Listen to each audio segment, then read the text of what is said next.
what a week we've had here. Psych has been released for the last 4 or 5 days inside of Sync Academy, and the feedback has been incredible. It's been absolutely unbelievable to just hear all of the incredible emails and the comments and all the things that I've received so far from so many of you that have participated in it. And in this week's podcast episode, I really just want to highlight some of the big ones that popped up. And these are also coming from, I secretly gave access to a few Sync Academy members a few days before we released it, just to get a little bit of a kind of a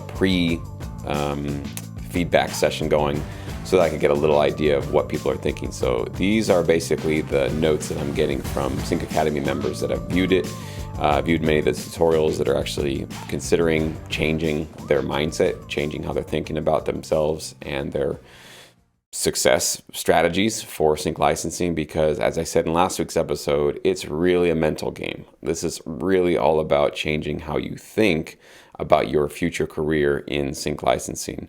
If you are stuck, if you are consumed by fear, if you're worried, if you're doubtful about your future, about whether or not this is really going to work out for you, there's really nothing else you can do to fix that problem other than to change how you're perceiving everything and how you're thinking about yourself and your career. And that's what Sync Psych 101 is dedicated to, only that one particular thing. So one of the big points of feedback that I've received already, which has been really helpful, is that many of you guys that watch the tutorials, you probably were aware of a lot of the strategies, the techniques, the skills that we share in those videos. Most of you guys have heard of things like, meditation and affirmations, and maybe even reframing. But a lot of you, I was really surprised, you had never thought about applying those things to a sync licensing career.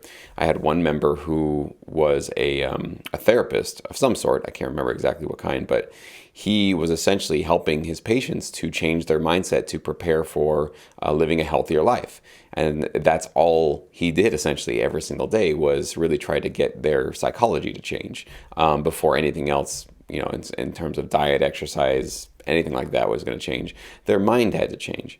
And he had been using these tools and strategies in his work every single day for years and years and years. And he never once thought to maybe actually use those to help himself, to actually really propel himself towards his sync licensing career goals. And so that was a really cool thing, a little switch in him that happened, that he realized, I use this stuff all day long. I just haven't used it on myself. I use it on all these other people that I'm helping. Well, hopefully, if you are watching Sync Psych 101, you believe that you're worth helping out as well, and you should be helping yourself get to that point. So that was really cool that he had that sort of click and that switch in his mind. And I think a lot of people that were giving me feedback said the same thing. They had read books about this stuff. They had seen videos. They have followed other people that have talked about these topics. But they never thought that you could actually use them for achieving a career goal. And that's exactly what this stuff can be used for. And not just a career goal. This is the kind of stuff that can be used to do anything you want to, enrich and improve your relationships, to live a more active lifestyle, to be a better, father, or a better mother, or a better friend, or whatever it is you want to do, travel the world. Like literally, this is the kind of stuff that allows you to eventually get to wherever your goal is. It's not the technical details, as we said last week. It's not the little, I don't have all the tiny little bits lined up. I don't know exactly how everything's going to work out. I don't have all the resources at my fingertips right now. That's okay. That's not actually what's important in the beginning and wherever you are now. What's important is that you believe that you can get to where you need to get to your destination, right? And in this, podcast and what we're talking about, it's really mostly, for most of you guys, it's full-time income through sync licensing, at least part-time income in the beginning. But most of you guys I know want to get to that point where music is just what you do. It's just your job, and that's it. You don't have any other gigs. You don't have any other obligations you have to do. You just get to wake up every single day making music and loving what you do. It's a beautiful feeling when it can actually come true.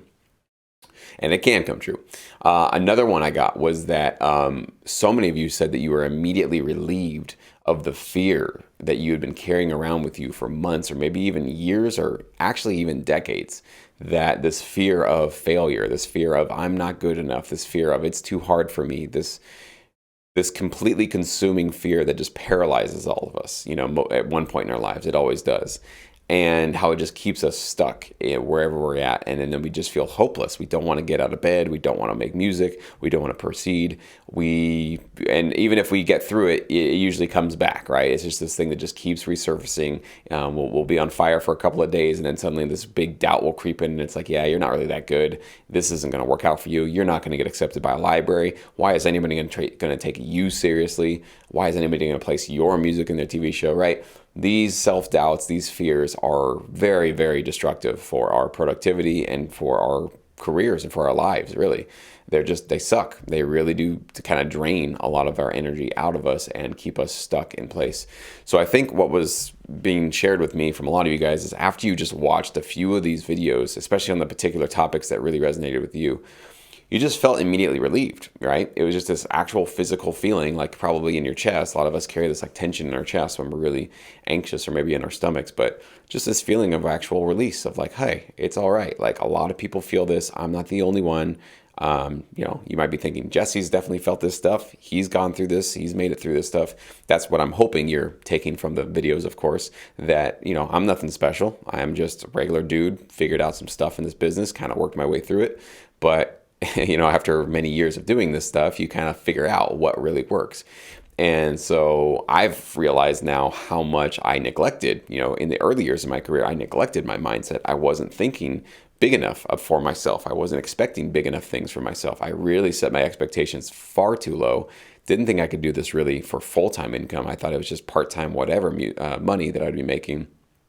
And really, I'd struggled with the same thing a lot of you guys struggled, thinking like, well, why would this library accept my music? My music's not that great. It's not as great as all the other tracks they have there. And oh my gosh, I struggled with all of that kind of stuff and just not believing in myself and thinking that maybe it's better not to submit to certain libraries because I just don't want to feel rejected, because that will confirm this fear I have that I'm really not good enough to be in this industry.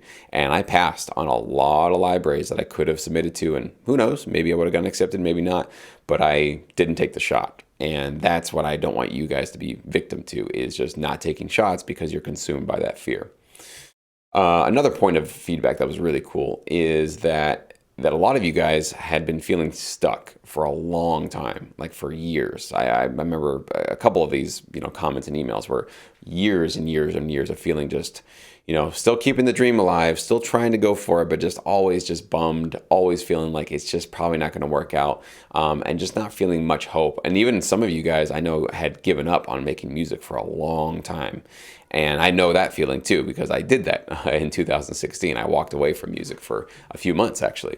So I know that feeling of just being so empty, and feeling that complete just darkness surrounding you that you don't even want to make music. You kind of have this hate relationship with music at that point. You're like, I don't even want to open my DAW. I'm really not interested in doing anything. So I know how that feels for sure. But it was so cool that a lot of you guys who had been stuck there for a while felt like you just had a little tiny bit of hope after watching some of these tutorials. And that was really cool, because that's really all I want. That's really my entire goal. I'm not trying to say that if you watch these tutorials, your problems go away and you're suddenly just cured of all fear, and you're just immediately, going exactly where you want to go. It's a process, right? This is not magic. This is not abracadabra and everything's fixed. This is a one step-by-step process. And I'm hoping with these tutorials that if you feel like you're in this kind of dark place and there's not much hope and you don't see the light at the end of the tunnel, I hope these tutorials just show you a little glimmer of light. That's really all I want them. That's the least, or I guess maybe even the most that I can expect from most of you guys watching these tutorials. Maybe it'll do much more for that. Again, I'm not going to limit myself. I'm not going to limit what these can do. But I know for a lot of you guys, I think just having a little tiny bit of light at the end of your tunnel, so you can see that there's a way, there's a path, there's a process for you to get out of this place that you've been in. There's a place to get out of this funk, get out of this negativity, get out of this hopelessness and this despair that's really just consumed you. And it might take some time, but there is a step-by-step way for you to actually actively get yourself out of that way of thinking. It is absolutely possible. And I definitely heard that in a lot of your comments, that you just feel a little bit of hope now. There's a little bit of an optimism, just a little glimmer of it. I know you're not going to be overdosing on optimism, especially if you've been in this kind of negative place for so long, but you don't need to be. All I'm asking and what I'm hoping for you to do is just creak the door open just a little bit so you can get a little bit of the light coming in, so you can see that there is a place for you to get to. There's actually a path, a footpath in front of you for you to walk on. It's going to take your effort though. I'm not doing it for you. I'm not in your shoes. I'm not in your brain. This is your brain. This is your career. This is your music, right? So you need to take all these steps to do it. But I hope that you do feel after watching these tutorials, there is a pathway for you.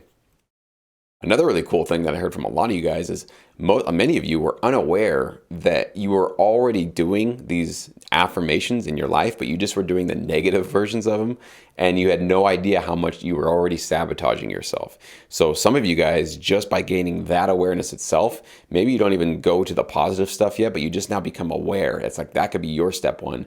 I'm just going to become aware of when the negative stuff starts to come into my brain, when I start to self-doubt, when I have these like thoughts and weird ideas about, maybe I can't make it and maybe I don't belong in this business. And I'm just going to start to notice when those things come in and maybe write them down when I see them. I notice them coming through, maybe meditate on them.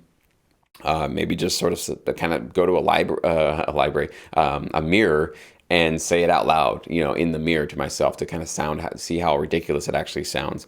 And one thing that I usually like to do, especially when negative thoughts come in, is I like to remind myself that if a friend was going through what I'm going through, how would I talk to my friend? Would I say these negative things to my friend? Like, those negative things that we say to ourselves, would you say those to a friend who's in need, who's really suffering? No, of course not. We would try to make them feel better. We would try to comfort them.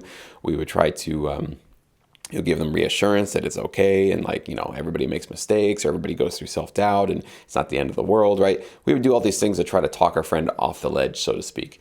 But for some reason ourselves, I'm really a big, I've had many issues with this, the negative self-talk that we do, where we just completely destroy ourselves and talk ourselves down and degrade ourselves and insult ourselves.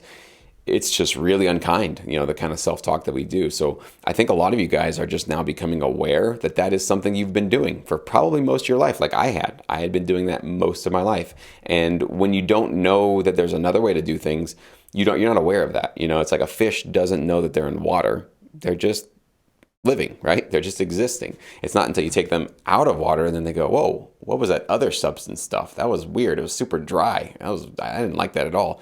Put me back in the stuff that I'm used to, right? So you're kind of getting out of your water essentially when you start to realize that, like, hey, I was just in my fishbowl, but that's not the only way to exist. There are other levels of existence out there, and now I'm just becoming aware of that. And so, that might be a really big statement for that, but I really just mean like there's other ways of thinking, and I do believe that the way you think is actually going to directly impact your existence and how you perceive your existence and your life, and directly impact how happy you are, really, how productive you are, how successful you feel, in your life. So it does make a big difference, all this stuff. Now, the cool thing is I heard from a lot of you guys is that many of you are now open to crafting and creating new scripts or stories about yourselves. And that is going to be huge for a lot of you guys, because up until now, the craft you've been, or the script or the story you've been telling yourself, again, has probably been there. You've been telling yourself a story. You maybe are not aware that you were telling yourself some sort of a story, but the story was something that wasn't very helpful, right? It was something like, this is really too hard. I think there might be too many producers. Who am I? Do I even really belong in this business? These are all stories, right? They're just made up scripts. They're basically like, lines in a movie, essentially, that you keep dictating to yourself and narrating your own life through. And that's what's happening. So when you constantly say these really negative things to yourself, or just doubtful things to yourself, do you think that your brain is tuned to look for signs of success or signs of growth or promising, optimistic visions or opportunities in your pathway? No, your brain is going to look to confirm the story. So if the story is telling you there's too many producers and maybe you don't have a chance of succeeding, well, your brain will only find those other producers that are really doing well, that maybe share about their successes on social media, and that will confirm to you, quote unquote, confirm to you that it's too crowded, other people are doing great, and you just don't have a chance. That's how this works. It's a self-confirming, or what is the term that's escaping me right now? When you believe something and you only look for evidence that confirms or doubles down on that. It's escaping me right now, too early in the morning. But anyways, confirmation bias. There we go. Confirmation bias. When you are only looking for the evidence that confirms what you already previously believed. So this is where a lot of you guys are now opening the possibility that maybe I could change that script a little bit. Maybe I could change the story of myself. Maybe I'm not just one out of too many producers trying to succeed in sync licensing. Maybe I'm going to do really well in this business. Maybe against all odds, I'm going to actually succeed and partner with a great library and do incredible stuff with my music. And maybe I'm going to be a very valuable asset to the library that I partner with, or maybe with the library that I already am partnering with. I'm going to be somebody who becomes an inner circle member. I am going to earn my way into their inner circle to start getting those awesome, incredible opportunities sent my way.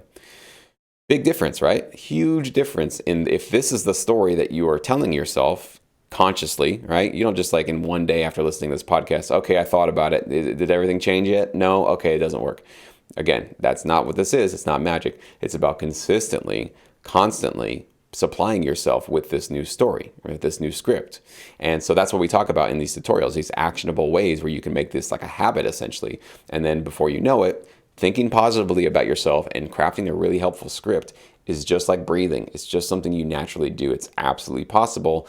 I'm in the process right now of creating my positive scripts for myself and trying to make them second nature. I'm not there yet. I am on my path to do that, but it is definitely a lot easier now to do it because I've been practicing. It's just like, I always liken it to playing the drums. So I've been playing the drums for many years, but I still like to, from time to time, I should probably do it every time I practice, but from time to time, I will try to challenge myself on the drums to do something that is completely very, very difficult for me to do. And it's so difficult that I have to slow myself down to a snail's pace to be able to do it. And what I find though is that in the beginning, it really hurts. I mean, it's hurting my brain, it's hurting my limbs, it's really uncomfortable. I don't feel competent. I don't feel like very confident with practicing something that's really difficult for me.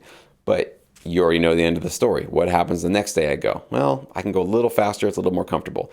Fast forward weeks, months, years down the road, I don't even think about doing those things anymore. All these rudiments, all these skills, all these, whatever, double kick patterns or drum fills that were really difficult, they're not even a thing anymore for me to even worry about. Can I do that? It's because I've been doing it for so long. It's like breathing. It's just, I don't even think. It's just like the pathways of doing these exercises are already baked into the cake. They're already in my brain. I've already created those neural pathways. And so it's all in the muscle memory. It's all right there. And I do believe that this way of thinking can become a muscle memory skill where you just automatically go to the positive rather than what you've probably been doing. And what I was doing for so many years of my life is automatically defaulting to the negative. But defaulting to the negative, you are not a negative person, right? And I used to believe that about myself, that I would go to these negative thoughts and think, well, I'm just kind of a bummer person. And that's just who I am.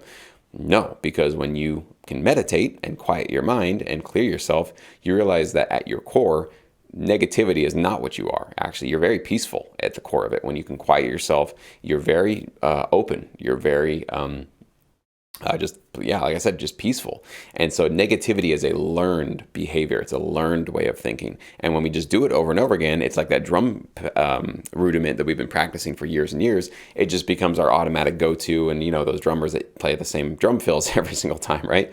That's just because that's what they're comfortable with. So that's what negativity has been. It's basically been a drum fill that we've been using for way too long. And now it's time to try to expand ourselves and try other drum fills and try a different way of playing as well. So anyways, hopefully that analogy kind of makes sense. And I want to end this week's podcast just on one point that I think, I always reflect on this because I think a lot of you guys are in what I call like the sort of hustle mode, the kind of, you're building the start of your career right now. And I want to just point out the fact that you are actually in the fun part of your career. I know it might not seem that way right now sometimes because you're dealing with so much doubt and so much fear. But believe it or not, I remember the first couple of years of getting into sync licensing and just, not being able to wait to get home from my day job so I could build this cool career I was working on and putting out new albums every single month and seeing my tracks get placed and, yes, getting disappointing royalty checks, but then just realizing, this is a part of it and I'm just going to double down. I'm going to get into it. I just remember that hustle mode, that dream, that sort of like just excitement of like, I think I can do this and I see big things for my future. That is really I think that's one of the best parts of it's been one of the best parts of my career. Of course, there are sort of like nuances and new joys and new awesome things that I've gotten as I've gotten 12 years into this industry. But I have to say though, the first couple of years, I'm going to be honest, I think those were the most fun parts of my career because of that just almost desperate, hustle that I was in, and just sort of staying up way too late, getting up way too early. Probably I was drinking way too many Red Bulls and Rockstar energy drinks, which I don't recommend. I don't recommend a whole bunch of sugar and caffeine to get yourself through that stuff. But whatever, if you got to do what you got to do, I'm not going to judge anybody. I did a lot of that stuff, and I definitely paid a price for it, though. It was not good for my health to do that much stuff. But I do remember just that feeling of just being so excited about being on the ride, and I'm finally in this place where I'm building something really cool and going for it. So even though I talk about some serious heavy stuff with Sync Psych and with these recent episodes, please remember that this should be fun. You should really actually be having fun right now, because this is going to be probably one of the most fun parts of your career. As you get into it, it morphs, it changes. I wouldn't say it's not fun, but it's a deeper level of satisfaction that you get. It's a little bit more consistent, and you start to get into more of a sort of a consistent rhythm.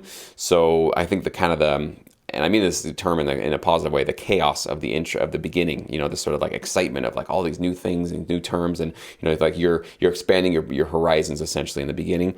You start to settle into your actual career, after a couple of years, and it starts to become just sort of a practice. Now the joy at that point becomes consistently cranking out high quality music, challenging yourself to do new things. It goes into a deeper level of satisfaction, but I want you guys to remember that in the beginning couple of years of this, if you're not having fun, you are literally doing it wrong. There's something wrong with your approach, maybe just your mindset, and who knows what it is, but this should be extremely rewarding already, even though you're not maybe partner with a library, maybe you're not making royalties yet, maybe you're not doing that yet.